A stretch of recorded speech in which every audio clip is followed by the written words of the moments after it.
gracias. Non digas gracias. A forma correcta é grazas dende o ano 2003. E non é por capricho.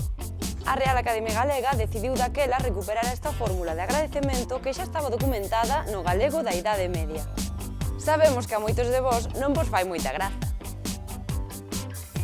Pero sempre ten a opción de dicir graciñas, que é correctísimo.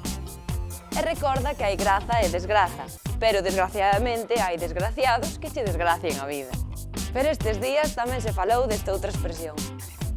Para empezar, obrigado é unha palabra plenamente galega. O que pasa é que en Galicia non se usa para expresar agradecemento, como se acontece nos países lusófonos. Aquí a xente empregaba fórmulas como Deus cho pague ou grazas, que foi mudando a gracias por influencia do castelán. O dicionario da Real Academia Galega recolle tamén beizón como forma de agradecemento, pero non obrigado. Iso sí, agradezas como agradezas, lembra que de ben nacidos é ser agradecidos. Dígocho eu.